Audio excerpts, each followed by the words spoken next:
Welcome back to the Gun Guy Radio Product Spotlight, and on the line is our Brownells correspondent, Paul Levy, the category manager. Hey, Paul.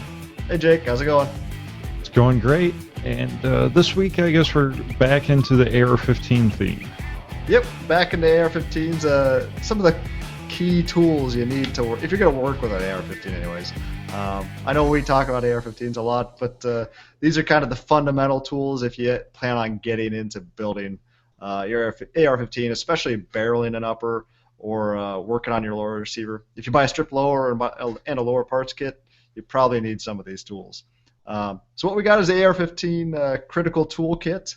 I'll start off with the main item. I actually use this item the most out of my kit. It's the upper receiver block. And now this critical toolkit comes with all these I'm about to show you. I believe it retails for $99, and it's pretty all-encompassing. You're not really going to go wrong with it.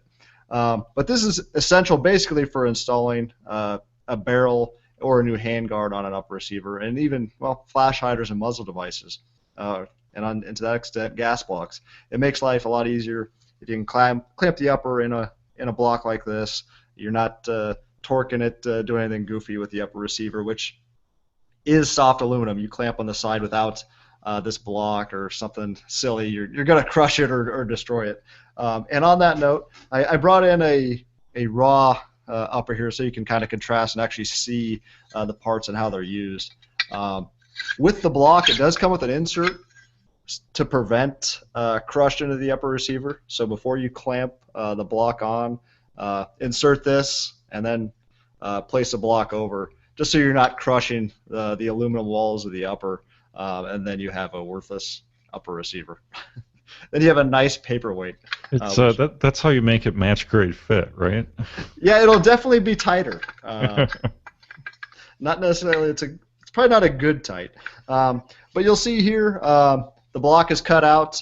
It fits A3, A4 flat top upper receivers, and you'll see up here it has a cutout as well for your A2 or A1 upper receiver. So this block will work with pretty much any AR-15 upper receiver out there, unless you have a really odd receiver. It should even work with the DPMS tall, low pro upper receivers that have a higher rail on them. Right, and it's carved out so that it's got it's got a place to fit against the the dust cover on the one side. And there you go. There you insert the internal polymer piece, and then this just clamps around. Ejection port cover, you just place that up, and then there your upper's supported. It's not going to go anywhere, and then you can attach your vise and then work on your barrel as needed, or anything else on your upper receiver really. I used this when I built my first AR-15. It was just a lifesaver. I couldn't imagine using it or building a rifle, from scratch without it. No, you need some sort of tool. There's a few other tools out on the market, such as the Brownells barrel extension torque tool. That allows you to attach a barrel a little differently than this. It actually goes into the barrel extension and holds that there. But this is it's so simple. It's easy to understand how it'll function. It's hard to mess this up too. On installing the barrel, the critical toolkit does include a wrench as well for installing standard GI style barrel nuts. And that also works with most free float, or a lot of the free float tubes out of the market, with the 3 pins there. This is a Smith Enterprises wrench. It's really one of the nicer ones we carry. The coating isn't too thick. It's machined nice and straight, such as the flash hider cutouts. They're going to fit your standard flash hiders.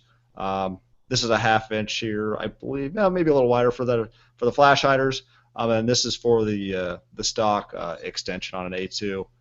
Then it has a 1/2 inch drive, so say if you're torquing that free float tube barrel nut, you can get it right to the proper torque specification.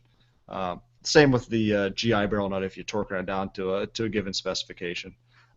Really a pretty nice tool. It's solid. You're not going to break. It's definitely solid. Yeah, that's a pretty hefty chunk of steel right there. And nice uniform finish.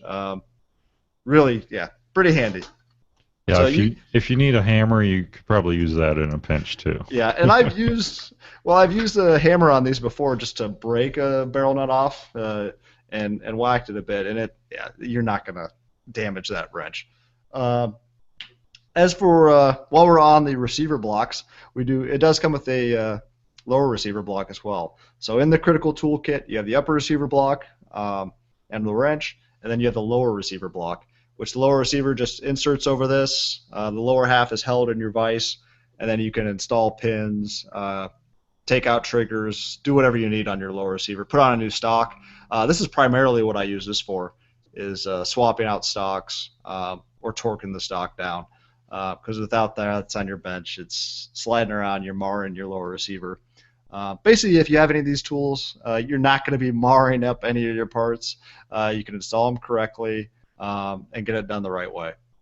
Well, I can still manage to mar things up, but it does lessen the likelihood for sure. Yeah, I'm still pretty good at that occasionally.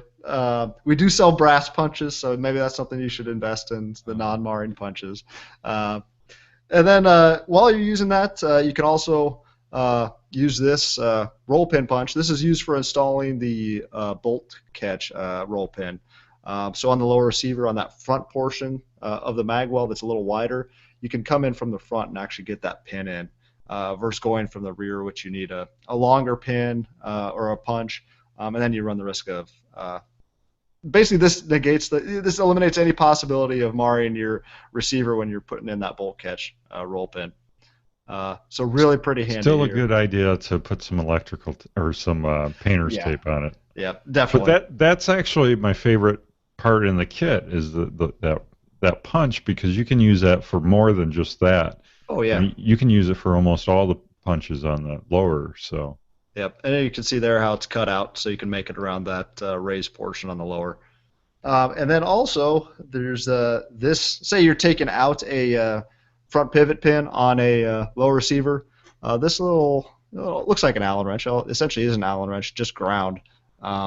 If you can focus on that there, this allows you to take out that front takedown pin or pivot pin. So you can insert that between the lower and the detent and get that. D10 out, because otherwise that's not gonna be much fun trying to get that front pivot pin out without this tool. It also allows you to depress the front detent when you're installing it, because otherwise you're not going to get it in, which is where this tool comes in. This is the front pivot pin installation tool. Again, all these parts come in the critical toolkit. This tool allows you to insert the spring and the detent on the front of the lower receiver. You insert them through this hole here, depress the detent and spring, and then rotate it.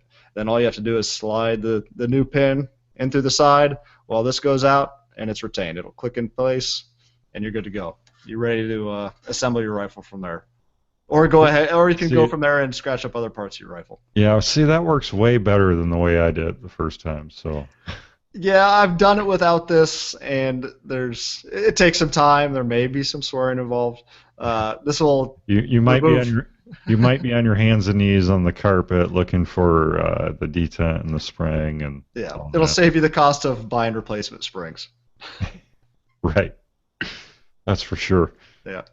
So that's the critical toolkit. Basically everything you need if you plan on building an AR-15. Pick up a critical toolkit because it's going to make your life so much easier. Doing a lot of these tasks without individual tools, it can be frustrating. You can get it done, but you're going to run into some trouble. Well, and I'm pretty excited because for the Gun Guy Radio giveaway, because we switched to a monthly giveaway instead of a weekly, but we're giving you more. This is one of the things the lucky winner is going to get, along with what we're talking about next week. So. You get the Brownells Critical Tools Kit, the action block. I mean, really, all the parts in here are it's almost priceless if you're building an AR, especially for the first time. I mean, this takes a lot of the fear, the headaches out of it. I mean, it really helps a lot. And every time you buy a new part, too, you'll find yourself using one of these tools. You may not use them all in one sitting, but these are I find myself using these whenever I get a new stock, I get a new barrel, new gas block, flash hider even. That upper receiver vice block, you need to keep your barrel, your upper receiver attached firmly somewhere, and that's the best way to do it.